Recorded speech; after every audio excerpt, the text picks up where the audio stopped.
할렐루야. 오늘도 예배로 하루를 시작하시는 모든 분들 주님의 이름으로 축복합니다. 우리 함께 찬양하며 예배 자리로 나아가시겠습니다.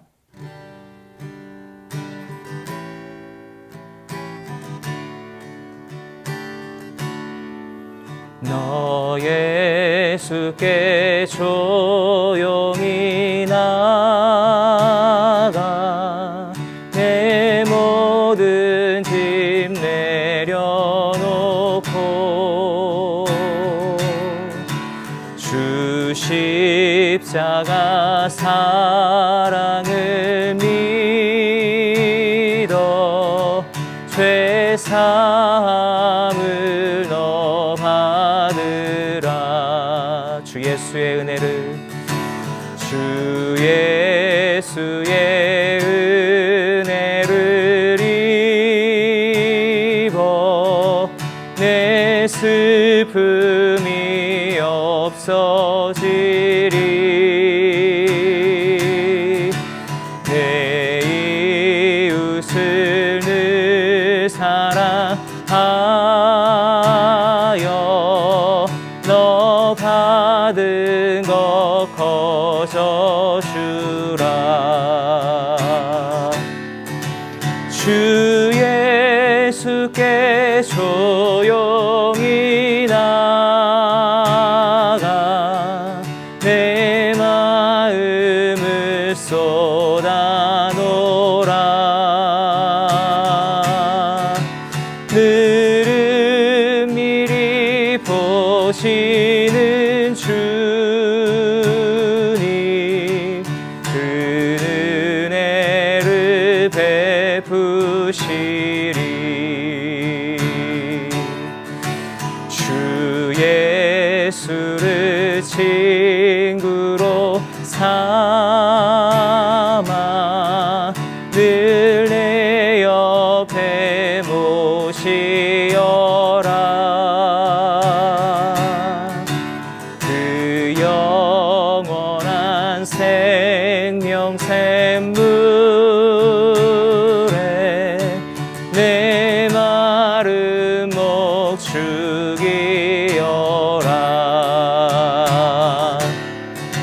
주 예수께 조용히 나가 내 마음을 쏟아놓으라. 늘은 미리 보시는 주님 그 은혜를 베푸시리. 주 예수께 조용히 나가 내 마음을 쏟아놓으라.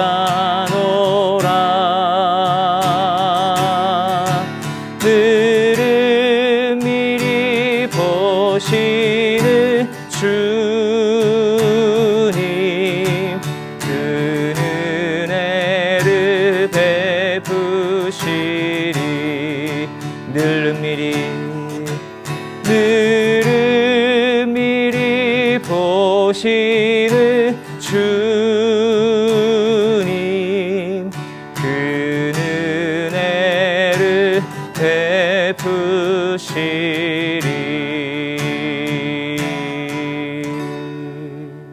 아멘. 악이 그 입에다 그가 그것을 혀 밑에 숨기더라도 그가 그것을 아끼고 아껴서 버리지 못하고 입속에 물고 있더라도 그가 먹은 것은 뱃속에서 변해 그 안에서 독사의 독이 돼 버릴 걸세. 그는 자기가 삼킨 재물을 뱉어낼 걸세. 하나님께서 그것들을 그 뱃속에서 토해내게 하실 걸세. 그가 뱀의 독을 빨고 독사의 혀가 그를 죽일 걸세. 그는 흐르는 시내 꿀과 젖이 흐르는 시내를 보지 못할 걸세. 그는 그토록 애를 써도 자기는 먹지 못하고 돌려줘야 하고 자기가 장사해서 얻은 이익을 누리지 못할 걸세.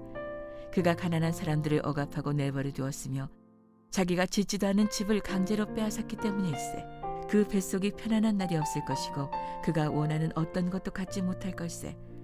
그가 삼킬 만한 것이 아무것도 남지 않고 그리하여 그가 잘 되는 것을 누구도 볼 수 없을 걸세. 그는 많기는 많은데 모자라고 악한 사람의 모든 손이 그를 덮칠 걸세. 그가 자기 배를 채우려 할 때 하나님께서는 그를 향해 타오르는 진노를 쏟으시고 그가 먹고 있는 가운데 비같이 퍼부으실 것세. 그가 철무기를 피해 도망치겠으나 강철로 된 활이 그를 관통할 것세. 그가 몸에서 그 화살을 빼내면 번쩍거리는 화살촉이 그 쓸개에서 나올 것이며 그리하여 공포가 그를 덮칠 걸세. 그의 비밀스러운 곳에 모든 어둠이 들이오고 피우지도 않은 불이 그를 태워버리며 그 장막에 남은 것을 삼켜버릴 걸세. 하늘이 그의 죄를 드러내고 땅이 그를 대적해 들고 일어날 걸세. 그 집이 융성해지기를 그치고 그분의 진노의 날에 그 재물들이 떠내려갈 걸세. 이러한 것이 하나님께서 악인에게 주신 몫이요 하나님께서 그들에게 정하신 유업일세. 할렐루야. 11월 8일 월요일 아침입니다. 오늘 하루도 하나님의 말씀이 우리의 인생 발걸음을 인도하시기를 주님 이름으로 축복합니다. 요즘 넷플릭스에서 만든 오징어 게임이 전 세계적인 히트를 치고 있습니다. 그러면서 한국의 먹거리, 한국의 놀이 문화가 세계화되고 있는데요. 그중에 달고나의 열풍을 우리는 실감하고 있습니다. 달고나는 국자에다가 황설탕을 붓고 연탄불 위에 녹여서 거기다 소다를 조금 넣으면 몽글몽글한 덩어리가 만들어지죠. 그러면 그것을 납작하게 찍어서 거기에 하트나 별표 같은 걸 찍고 그 모양 그대로 만들어 먹는 추억의 먹거리입니다. 그런데 저는 달고나에 관한 아픈 추억이 있습니다. 초등학교 시절에 동네 학교 앞에 있던 가게에서 달고나를 만들어 먹다가 제 손이 여물지 못해서 그만 뜨거운 달고나 덩어리를 제 발등에다가 떨어뜨리고 말았습니다. 그때 가게 할머니가 나오셔서 제 발등에 간장을 부어주셨던 생각이 납니다. 당시에 간장에는 소독 기능이 있다고 하는 민간요법을 따른 것이었죠. 그런데 그날의 그 사고와 처치로 인해서 40년이 지난 지금에도 제 왼쪽 발등에는 2군데나 흉터가 남아 있습니다. 좀 빨리 찬물을 붓거나 아니면 소독을 약으로 했다면 어땠을까라는 생각이 들기도 하는 부분입니다. 우리는 의사가 아니어도 누가 질병에 걸렸다면 나름의 진단과 처방을 내리곤 합니다.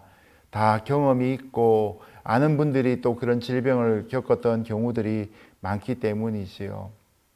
그런데 우리는 이럴 때 내가 정말 분명한 지식이 있는가, 책임질 수 있는가 신중해야 할 것입니다. 선무당이 사람을 잡는다는 말도 있는데 우리가 분명한 지식을 갖고 있지 않으면 정말 그 사람에게 도움이 되지 않을 수가 있기 때문인 것이죠. 오늘 욥의 친구 중에 소발이 하는 말을 통해서 얼마나 이런 정확하지 않은 정보와 지식이 상대에게 어려움을 주는가 함께 살피면서 우리가 사람을 돕는 것은 어떤 방법이 되어야 되는가 같이 한번 묵상해 보도록 하겠습니다. 악이 그 입에다 그가 그것을 혀 밑에 숨기더라도 그가 그것을 아끼고 아껴서 버리지 못하고 입속에 물고 있더라도 그가 먹은 것은 뱃속에서 변해 그 안에서 독사의 독이 돼 버릴 걸세. 그는 자기가 삼킨 재물을 뱉어낼 걸세. 하나님께서 그것들을 그 뱃속에서 토해내게 하실 걸세. 그가 뱀의 독을 빨고 독사의 혀가 그를 죽일 걸세. 소발이 욥에게 했던 두 번째 논쟁의 부분을 같이 보고 있습니다. 소발은 악인이 재물을 혀 밑에 숨기거나 입속에 물고 있으면 결국 회개하지 않아서 나중에는 뱃속에서 독사의 독처럼 된다고 말하고 있습니다. 그리고 남의 재물을 용케 삼키더라도 결국은 토해내고 독사의 독에 의해서 죽는 꼴을 당하게 될 것이다라는 악담도 아끼지 않습니다.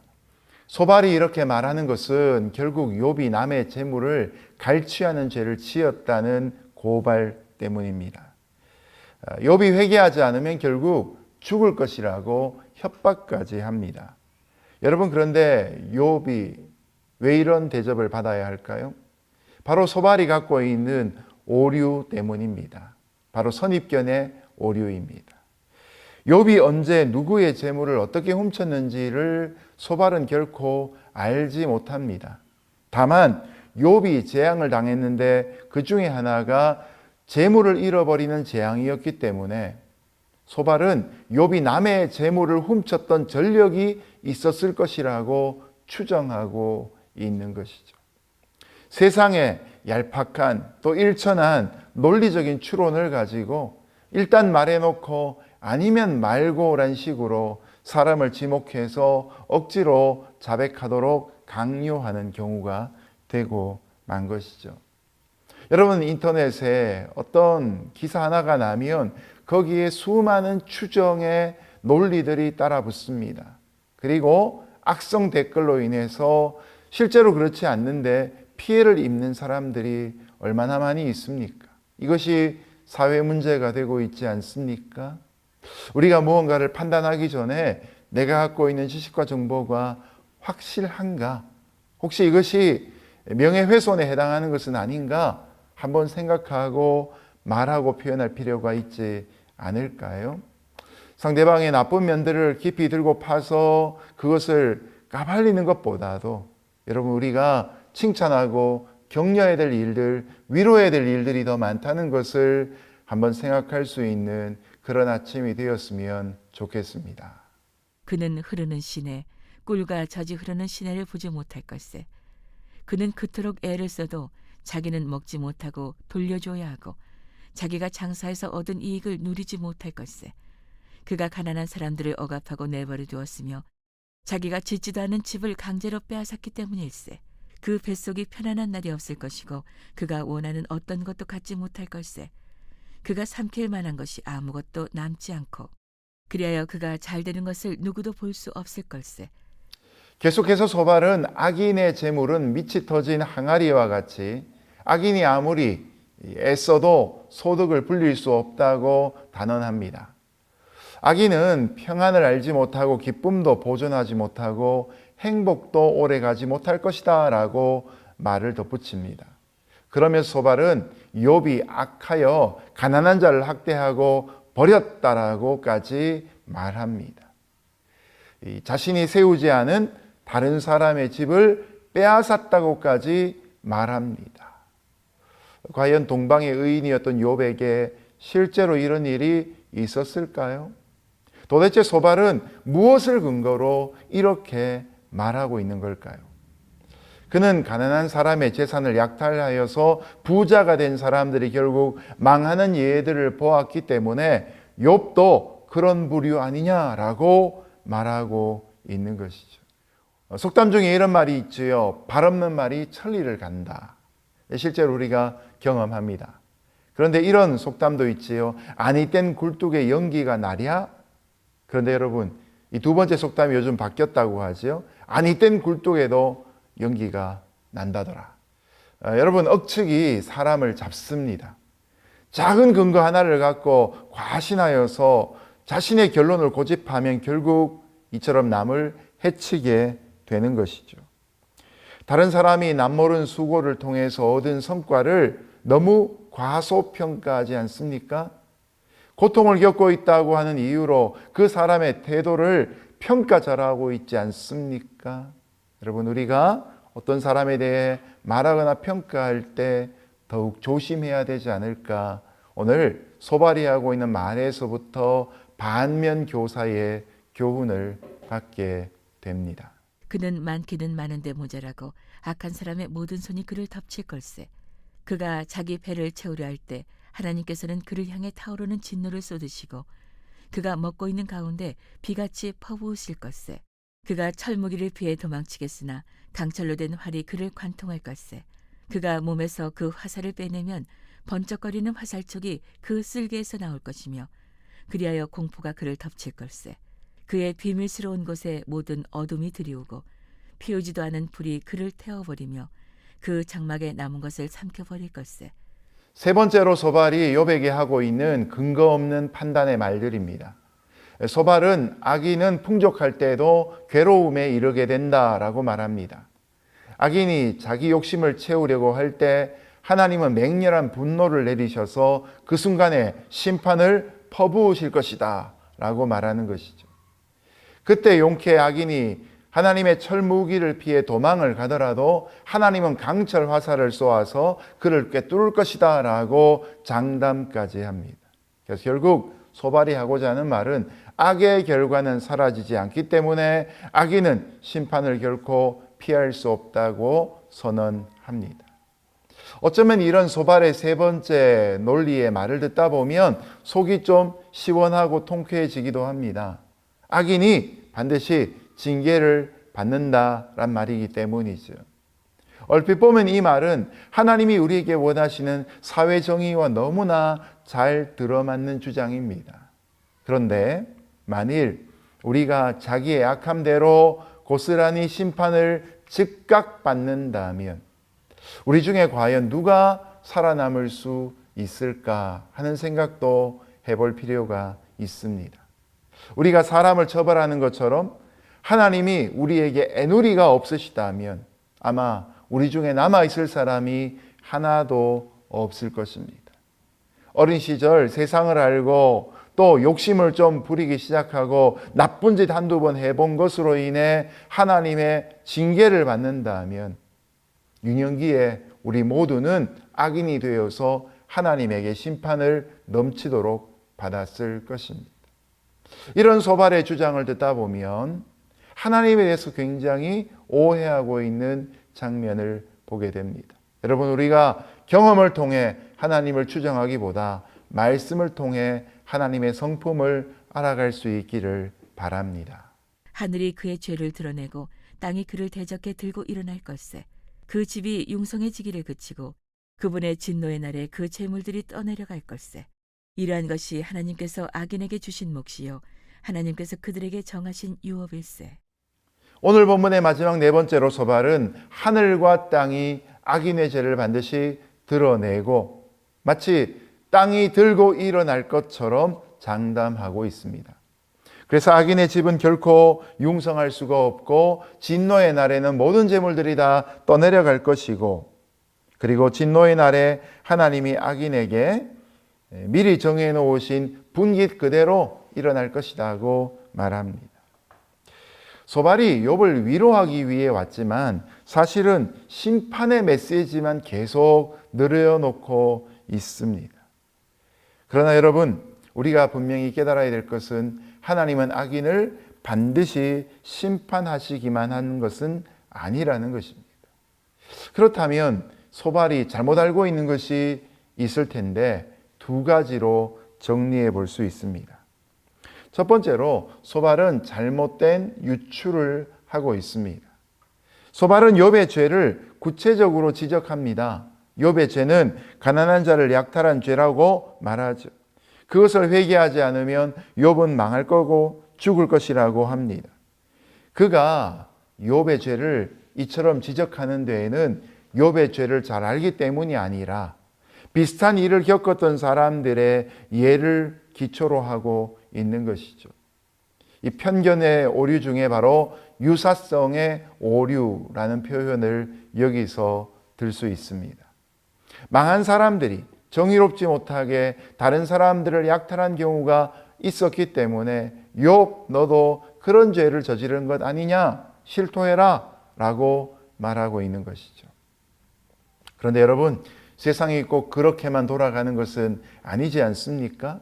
내가 알고 있는 작은 경우 하나를 가지고 모든 사람에게 다 적용을 시킨다고 하면 우리는 세상 모든 사람들을 다 악인으로 만들기에도 충분할 것입니다. 내가 갖고 있는 추론은 때로 큰 오해를 불러올 수 있다는 사실을 겸손하게 받아들여야 하는 것이죠. 추론을 통해 비슷한 상황들을 미리 예측할 수도 있지만 그러나 그것이 갖고 있는 위험성이 크다는 것 또한 우리가 알아야 하는 것이죠. 너무나 쉽게 사람들에 대해서 단정을 내리고 이 사람은 이런 타입이야. 이 사람은 이렇게 했을 것이야. 여러분, 이런 추론 속에서 어쩌면 우리가 잘못된 자리에 올라가 있는 것 아닌지 돌아볼 필요가 있는 것입니다. 두 번째로 소발은 욥을 향해서 긍휼의 마음을 지키지 못합니다. 욥은 오로지 친구들에게서부터 불쌍히 여김을 바랍니다. 또한 위로를 기대하고 있습니다. 그런데 소발은 욥에게 무조건 정죄만 하고 있습니다. 욥에게 죄를 자백하라고 강요하고 있는 것이죠. 그러는 사이에 소발은 욥에게 절대 의인처럼 행세할 뿐만 아니라 어느새 그는 하나님처럼 말하고 있는 것입니다. 우리가 고통 가운데 있는 사람들을 볼 때 제일 먼저 그를 긍휼히 여겨야 합니다. 당하고 있는 고난과 고통 때문에라도 그를 불쌍히 여겨야 합니다. 무슨 잘못을 네가 저질러서 이런 일을 당했느냐라고 말하기 전에 그가 지금 겪고 있는 아픔에 대해서 우리는 마음을 열고 그를 보담아 줄 필요가 있는 것이죠. 예수님은 비록 죄를 지었다 할지라도 사람들을 먼저 불쌍히 여기셨습니다. 가늠하는 현장에서 붙잡혀왔던 여인에게도 십자가의 한편 강도가 예수님께 긍휼을 구할 때에도 주님은 한없는 긍휼을 그들에게 보이셨던 것입니다. 여러분, 죄는 미워하되 죄인은 불쌍히 여겨야 하는 것이죠. 하나님이 우리를 긍휼히 여기셨듯이 우리 또한 다른 사람들을 긍휼히 여길 수 있기를 주님의 이름으로 축복합니다. 이제 말씀을 맺겠습니다. 만약 우리가 아는 그 누군가가 죄를 지었다면 우리는 그를 정말 돕기 위해서 구체적으로 그가 하나님 앞에서 회개하도록 도와야 할 것입니다. 그러나 그런 회개의 촉구 이전에 먼저 우리에게 필요한 것은 죄의 지적이나 책망이 아니라 새롭게 하는 하나님의 말씀입니다. 그가 하나님께로 돌아와 회개하기 위해서 먼저 누군가 그 사람의 손을 잡아주고 그 사람의 시린 가슴을 품어줄 필요가 있는 것이죠. 그러므로 우리가 더욱더 힘써야 할 것은 권면과 위로와 격려입니다. 오늘 우리 모두가 늘 하나님 앞에서 깨어있는 한 날 보낼 수 있기를 주님 이름으로 축복합니다. 그러면서 우리의 연약함을 깨달을 뿐만 아니라 하나님의 은총을 간절히 바라고 그것을 이 땅 가운데 흘려내리는 통로가 될 수 있기를 예수님 이름으로 축복합니다. 함께 기도하겠습니다. 하나님 아버지, 우리가 어떤 사건과 사람을 대할 때 무조건 판단하고 평가하고 때로는 쉽게 정죄하는 죄를 범하고 있지 않는지 돌아봅니다. 소발이 욥에 대해서 격려하지 못하고 위로하지 못하고 책망이 앞서는 모습을 보면서 오늘도 우리 입술에 파수꾼을 세우시기를 소원합니다. 오늘도 하나님이 이루실 회개를 위하여서 먼저 죄인된 인생들을 긍휼히 여기며 불쌍히 여기는 저희가 되게 하여 주옵소서. 예수님 이름으로 기도드렸습니다. 아멘.